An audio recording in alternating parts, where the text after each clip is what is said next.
Welcome to Not Another Nux podcast with your hosts Ajay and Harp. This is a continuation of episode 1, part 2, brought to you by Loudmouth Brewing. For the best beers and burgers in town, visit Loudmouth Brewing in Abbotsford. Anyway, so those are the big guns that we kind of lost. Do you want to get into the players that we gained? Absolutely, yeah. Yeah. So first one, the biggest one, I'd say, and this is a win for Benning. I mean, this is a ridiculous trade, right? And this really does help our defense like crazy, getting Schmidt, right? That is an insane deal. We traded a third rounder, that's it, to Vegas? Yeah, so he immediately is an upgrade over Tanev, right? His transition game is amazing. Defensive wise, maybe I would say on par, maybe not as, as willing to sacrifice the body, but I think defensively he's a little bit more physical. He's loved in the locker room, but his transition game and his offense that he can bring is just phenomenal. Like he can definitely change a lot of our top six dynamics on our team. Yeah, no, like that trade, like Benning pulled a rabbit out of a hat. Like he needed something because people were pissed that weekend. I remember like I was pissed too. Like where's his team going? Like we were one period basically away from the Western Conference final, and now we're just losing everyone. We're like a shell of a team. And luckily he was able to take advantage of Vegas's situation. Like when Nate Schmidt is exactly who you want playing defense in this new modern NHL. He's a great skater, hits well, can put up points. Cap hit is a little high, I'm not gonna lie. 5.9 for another 5 years. It's a little bit high, but I think it's one that will age well. I think he's a player that doesn't have a lot of miles on him. So I think he'll be good. But I love that signing, and I think he'll fit in great. Where do you see him kind of pairing up with? Do you see him with Hughes or do you see him with Edler? Those are the two names that I've seen kind of. I would love to see him with Hughes. That would be such a dynamic. Oh my God. Can you imagine that rush of Petey, Besser, Quinn Hughes, you got Schmidt, and then who did you name? Sorry, I just missed that. So I got Besser, PD, and who's on the other side? Oh, Miller, man. Oh yeah, so Miller, the other first rounder. Yeah, but just having those guys going up. Oh, the lotto line, yeah. So going up the ice. Yeah. And having Schmidt and Hughes just bringing the puck up, the transition, and just the creativity that they can make people chase. Like, oh my God, man, that's gonna be. I'm so excited for that. I'm hoping the first shift, the first line of the first game, that's what they throw out there. And they just score like 9 goals the first game. That would be amazing. I would totally see Myers with Edler. I think they're not amazing. I think they're a great pair together. Yeah. Edler has the smarts to kind of cover Myers's, kind of defensive lapses and his kind of, bad judgment calls sometimes when he kind of gambles a bit. But I think Myers also brings a bit of the physicality and also that shot and that drive that Edler is kind of lacking due to age now, right? Yeah. And then our bottom six, I mean, who knows what's happening there, right? Maybe let's get into that bottom six with the new signing with, how do you even say his name? Howard-Luck. Yeah, Howard-Luck. Yeah, what do you think about him? Because I think, correct me if I'm wrong, but I think that's been the only upgrade to the bottom six, right? I think you're right. I didn't know he was a defenseman though. What? Yeah, I'm pretty sure he's a bottom six guy for the forward group. Because I thought he was supposed to bring a bit of what Ferland doesn't bring, Yeah. Yeah, but I don't know. I mean, no, he's not a defenseman, bro. he's not a defenseman. But no, he's so he's a left wing center. We got him for $800K just for the year, I think. Sorry. So when you said bottom six, I was thinking that you were talking about the bottom six forward group. Oh, sorry. I'm still on my mind. Is Okay. So finish your thoughts on the bottom six for the defense then. Well, I mean, I really like our top two pairings, but yeah. Who would you throw in for a bottom six? Look, honestly, I'm pretty happy with the top 4 pairing though. You have Edler, Myers, Hughes, and Schmidt. So that's a pretty solid top 4. Yeah.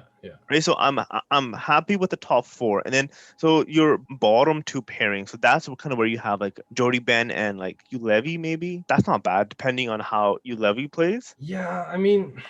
I think Ulevy is gonna do great transitionally. I think that's kind of he's a very smart player, and we saw that in the one game that he brought in. But I mean, like Jordy Ben, like am I really happy with him as our sixth guy or sorry, fifth guy?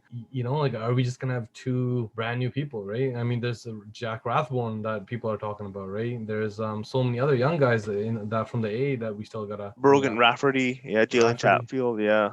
So I mean, it's just like, can we have two rookies on our number 5 and number 6? So like that's a huge question mark, man. They might get destroyed just with some experience out there. But when you say destroyed, I would have agreed if we were like playing Vegas 4 times, but we're in the Canadian division. That's true, right? Like, that's a very good point. Do you see them just like Toronto, Montreal, Ottawa? They don't play a super physical game, right? Yeah. Same with Edmonton. So basically, you have Winnipeg that still plays a pretty like heavy physical game, and Calgary, 2 teams, right? So I'm okay with this year being the year that we experiment with the 5 and 6 with like newer guys and just kind of seeing how they adapt to this NHL. So while like I have said that it sucked losing Troy Stretcher, but I think with the young guys that we do have and the fact that this is now Jody Ben's second year with the team, I'm hoping we see more from him. So I'm not so upset with how the bottom pairing looks on defense.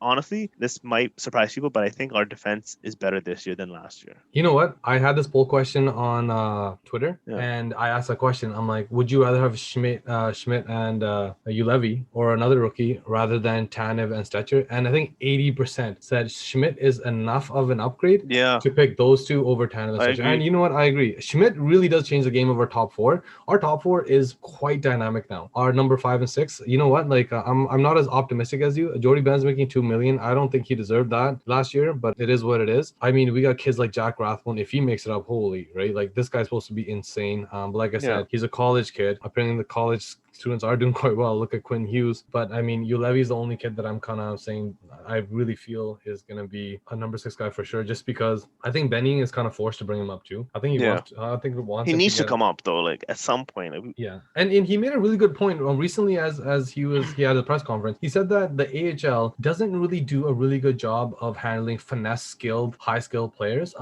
They do a better job handling the quick transition, up and down, physical game, because it's a lot of like a trap game in the AHL. And to be honest, I feel like a lot of players are developing better outside of the A because of this reason. It's just kind of like interesting. Yeah, kind of like the dead puck era, I guess you could say, kind of, equated to that. But that being said, man, I mean, I'm really happy with the Schmidt deal. 3rd round pick, and it's not even for next year. I think it's for 2021 or 2022. Like that's a home run from Benning. So well done. And you know what? He really did make up for losing as much as we did. The Howard guy, you know what? He's a bottom 6 guy. We've gone from 800K. I think he's supposed to bring what kind of Furlan doesn't, right? Furlan's injured so much, but I mean, it is what it is, right? Like I'm actually kind of excited to see what he brings. Like people that know him, were pretty excited the fact that Vancouver was able to get him. Yeah, and I think our bottom 6, especially in the bubble, needed help because aside from Myers, not Tyler Myers, Tyler Mott playing as well as he did against St. Louis. We didn't really have much else going on, especially against Vegas. So I'm hoping he brings something to the team and is able to put up points and really kind of bring up that bottom 6, because our bottom 6 and top 6 like is basically night and day between the two. Absolutely, our bottom 6 is terrible. But one person I am happy that we did sign today is Graovac, right? He is a player that, I mean, he was injured quite a bit. He only had like 2-3 games, I think, like less than 10 games. But he was a player that he actually did bring it quite physically, and he took the body. For our team, we need physical presence. We don't have much at all, and you could tell that he was someone that was relied on defensively. He potted in a few goals too, so it showed that he had some hands, and you could tell that the coaches actually liked him. They played him, above Virtanen, right? And I am kind of happy he's back. He brings more of the physical element. I think Howard kind of hopefully brings that too, and we'll see kind of how things go from there. But the bottom 6, I mean, the only person I really like in our bottom 6 is Mott, and he's the cheapest guy there. We just signed him again this year to, I think, a 2 You don't like Gaudette? I like Gaudette, but Gaudette's so young. I don't think Gaudette's a true center, like a third line center yet. I don't think he has the body to be a 4th line center, but I think he would be a much better winger. Are you basing that comment off of his wedding video? Yeah. I mean, like that was an amazing video. Just the way he just kind of like drop kicked his wife almost. If you don't do that in 2022, I'm gonna be so disappointed. Hey man, if we trade Louis Erickson, anything's possible. Right? Anything is possible. I'm hoping I don't, unintentionally or intentionally, I would never want to do that. Kick anyone on my wedding, especially my wife. But yeah, I don't know. Apparently she went to the washroom, cried a bit, came back, and they just partied till like 5 a.m. So it worked out for them, So not many people can say they got kicked by their husband on their wedding, and hopefully, and hopefully many people don't, right? But moving forward, just on the whole Vertanen thing, right? Looking at the younger players that can make it or the upgrades to our team, right? We did mention a little bit about our top six, right? I mean, who are we throwing up there? Vertanen is the only name that keeps coming up right now. I mean, yeah, like, and that's kind of why we were saying that the top six is like a major question mark. The fact that we don't have Toffoli anymore, who slid in there really well, and I would even say like Pearson is a questionable top six player. I would agree. He's like perennial. So he wouldn't be a top six on most teams. I think our first line is solid. Our second line, I feel for Bo, because Bo's got a lot of skill, and people always kind of put him into this shutdown role, but he has a lot of skill that no one has really kind of tapped in. We saw glimpses of it against St. Louis. Ooh, that was awesome. Right? Yeah. So in terms of our top six, so like we have Vertanen, who I don't know what we'll get. Like, I know he's been training with Myers up in Kelowna during the off season. Thank God, man. Yeah, so I'm hoping he comes in shape and is ready to go. But aside from him, like, I'm most intrigued by seeing the two young guys and seeing if they get a look in the top six with Hoglander and Podkolzin. Dude, that would be amazing. Because the thing is, by the time we start our season, I think the KHL and other teams, they're kind of ending off. Don't they kind of end off in February? Yeah, so I think Hoglander would be able to join us. And so I know Podkolzin, he'll be going to the World Juniors. He made the team. And I think they end mid-January. And I'm not sure if the KHL is still going on, but I think Podkolzin might be available later on in the season. Yeah. But I think Hoglander might be available sooner. So, dude, did you see the Hoglander goal recently between the legs? Crazy. And he just like, he pretty much skates around, does a lap, comes above the hash marks, or and just man, to have that much confidence to pull that off. And he had a few people around him too, and he tried to do like the lacrosse goal a few times too. But man, that goal was just beautiful. This kid has so much. He's oozing skill, and I think just yesterday he got in a fight with a few players too, like on the opposite team, obviously. But he's willing to drop the mitts, and he's willing to get physical for his body size. Like, oh man, like I can't wait to have this kid come on the team, and I'm hoping that he is what we think he is. I really do. Yeah, me too. Yeah. Podkolzin, man, like I know with him, he's done really well, decent.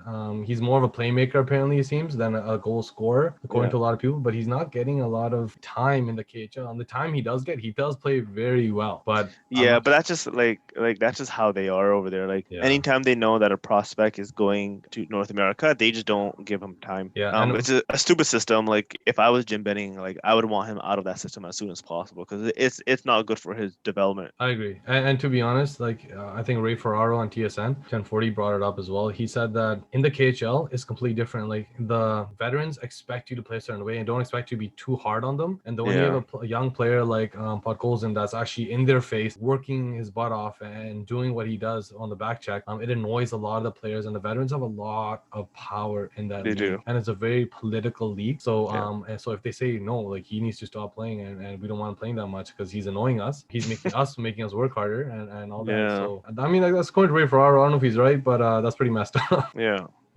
Moving forward, I mean, there's Lind. Lind might be able to make it up. I think he needs a bit more time in the A. I would agree. I don't think he's quite ready yet. Yeah, I don't think he's gonna really showed that he's lighting it up like he did. And when we did draft him, he wasn't overage yet, right? We'll kind of see how things kind of pan out for him. Yeah. I mean, the big question mark I'm thinking right now, Tramkin, is he signed to another team long term or just 1 year? No, I think he just signed 1 year. Okay, so there's a chance of him coming down. I mean, I know we don't have cap space, but what is he gonna do? Just wait on the off season?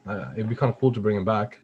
Yeah, like, I don't know. Like, I've kind of been on the fence with him. Like, I love his size, but do I really think he'll be like a impact player in the NHL? I don't think so. But, like, do I want to, like, lose him for nothing? No, right? Like, I want to make sure that he is is gonna be a crappy player, because then at least we know that he we just don't I just don't want to give up on him that early. But I just hate his insistence on not going down to the AHL. Yeah. Like, I don't understand, for someone who's like drafted in the 5th or 6th round, to, like who are you to say like no, like I'm too good for the AHL? I guess it comes out to money too, right? Like he's making bank in the KHL. Yeah, I guess, yeah, like that's a good point. I mean, if someone threw me $2 million to play in Europe or in Russia, right? I know it's outside of Europe, but like I'd just be like, sure, yeah, man. I'm not gonna go in the AHL for 100K if I can get 2 million somewhere else, right? Even if it's rubles, right? Like whatever, right?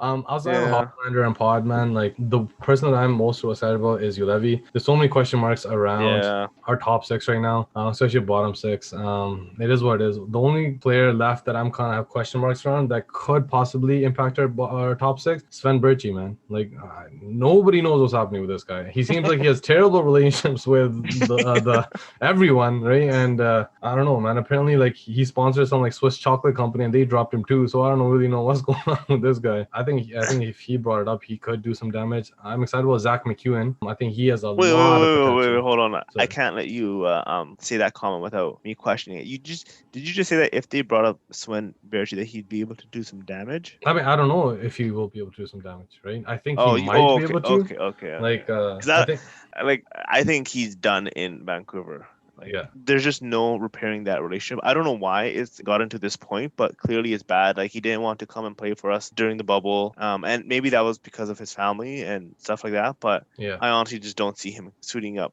for the Canucks again. Yeah. And you know what? Last year, he only had 13 goals in 43 games, right? So he should be doing much better than that. Yeah. After the 16, 17 season, he had 18 goals. After that, it's just been downhill. So no idea what's going on with him. But I mean, outside of Virtanen, I don't see anyone else coming to our top 6. And unless it's Hoglander or Pod, I'm not really excited for anyone else besides Ulevi. Yeah, I agree. Well, man, you know, this it's been a crazy offseason. So much stuff has happened, right? I know people right now are arguing about Hopi's mask, but we didn't talk about Hopi. Oh, that's right. Yeah, holy man! Like outside of his mask issues, right? I'm actually and his turtle issues, right? I'm actually I'm happy that we got him. We got 2 years, not a crazy deal. 4 point something is much better than what we would have paid Markstrom. But kind of what are your? Do you think though? This is the biggest thing that keeps coming up on Twitter. Do you think he can be that Vezina star goalie with the goalie coach that we have? I don't know. Yeah, so like that's the biggest question mark with him. But I do want to get into his helmet. So let's talk about him. But let's definitely get into this helmet topic. Okay. But I don't know. Like I thought he was a great signing. It's only 2 years, decent cap hit. Do I think he'll get back to his Vezina year? Probably not. Like I think he's definitely put some age on him. Yeah. He's he's a few years removed from that year. But I do think Ian Clark, like whatever we have left in Hopi, I think Ian Clark will be able to get that out of him. I think Ian Clark is a underrated goalie coach. I think he's amazing, and I think there will be a drop off in terms of our goaltending, but I don't think it'll be as big of a drop off as people think. I agree, and I think he's going to do pretty decent. He's still a really good goalie, and I think he's going to split it with Demko, probably do like 40 or like 20 games each. I think they'll be pretty fresh. So I think there's a chance for them to do pretty well. And I'm to be honest, I don't know who's going to get more games. I think it might be Hopi, but I think that Demko will get like 15 almost. I think he will. Yeah. I think he'll get the share of the games. Okay, so let's get into this mask. So okay, when you first saw the mask, what were your thoughts? I thought it was a cool mask. It just reminded me of the jersey, you know. It kind of has like the indigenous design. I thought it was cool. I'm a big kind of lore and mythology guy, and when it came down to the whole Thunderbird thing, I thought that was really cool. Right? Then I kind of saw everything that followed. What were your first impressions of the mask? I love the mask. It reminded me of Ryan Miller's mask. He had a similar mask style, but I thought with like the wings on the side, I thought it looked so cool, and I was like really looking forward to seeing it in action. So I really enjoyed the mask. So Twitter blew up, right? We had a lot of cancel culture, and a lot of people on either end of the spectrum. Some people made really good points, some people were just bashing people left, right, and center. What were your honest opinions of the whole fiasco that happened? Okay, so I think the whole issue kind of broke out, I think, a few days after the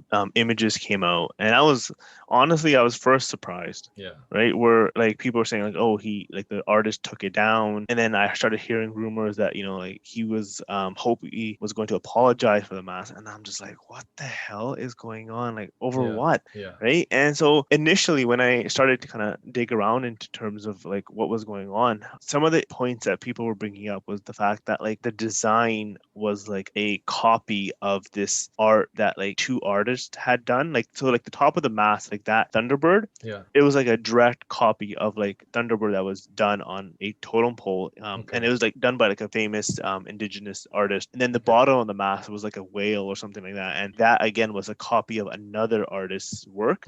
And so initially, like the point with what this person was making was like, I understand if he was taking it as like a inspiration, but like to blatantly copy it and put it onto a mask and put it as his own work is wrong. And I agree with that, right? Like, I think to blatantly copy someone else's work and to put it off as your own, I think is wrong, right? But and then people just kind of took it just all the way like, oh, well, like this is what happens when like Western culture comes in and like like appropriates indigenous art, and like that part I don't completely understand. Like, we're both Indian, right? And like the Western culture has taken a lot of stuff from the Indian culture and kind of put their spin on it, right? So much. And I think that's great. I think it's great when other cultures are able to take inspiration and kind of put their spin on it, right? Yeah. So like, what were your thoughts, I guess? Well, exactly what you said. The thing is this, well, I'm looking at it two ways, right? And I kind of shifted my perspective a little bit just to kind of see it in a different light. But the thing is, originally when I saw it, I'm like, dude, this is like, I saw it as just art, right? Like you said,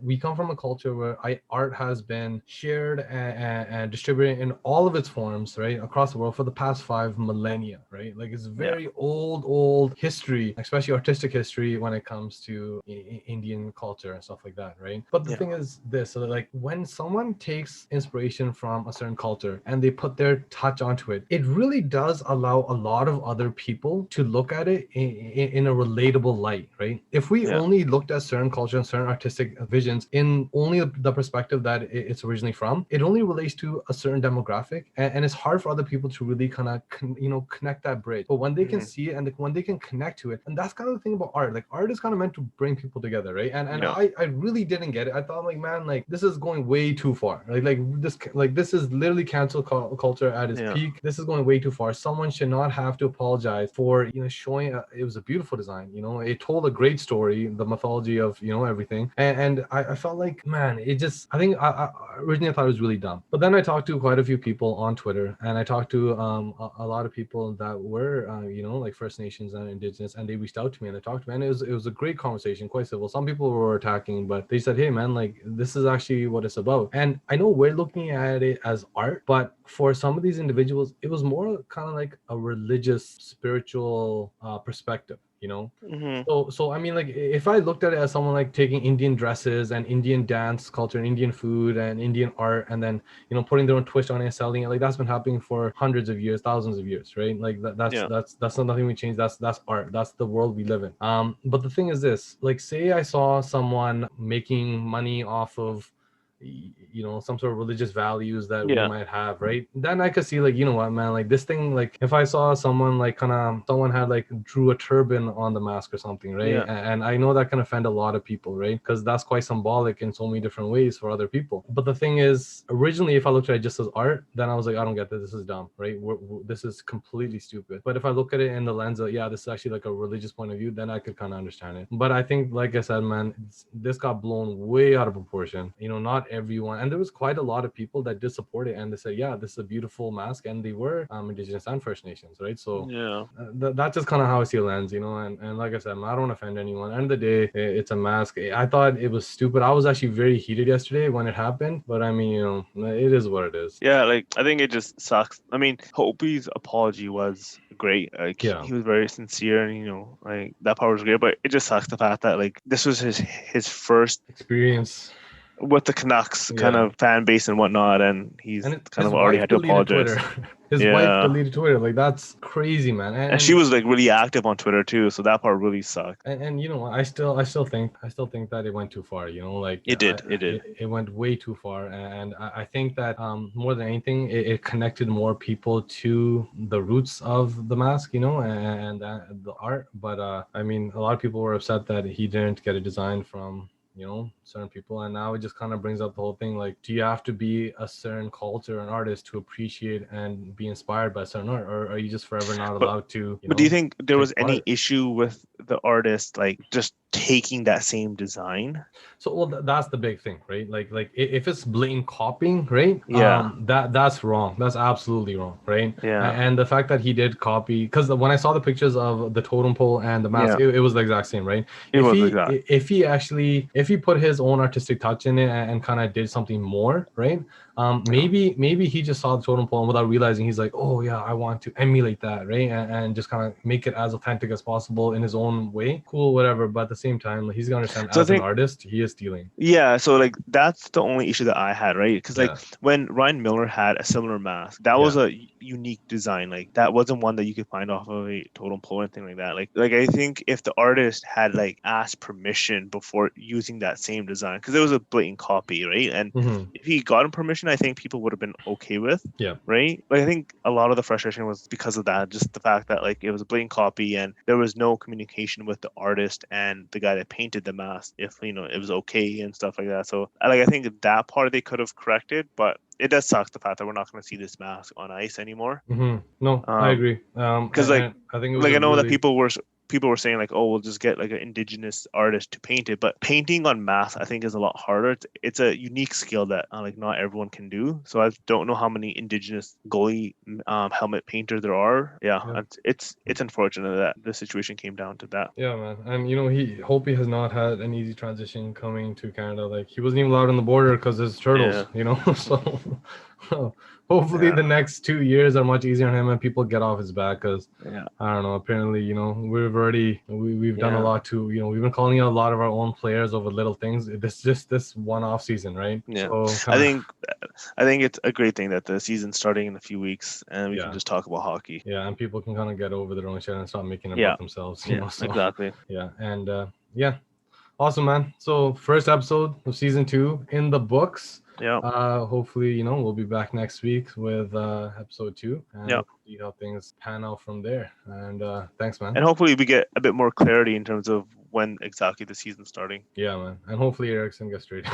He gets forced out. Yeah, man. All right, man. Peace out, dude. All right.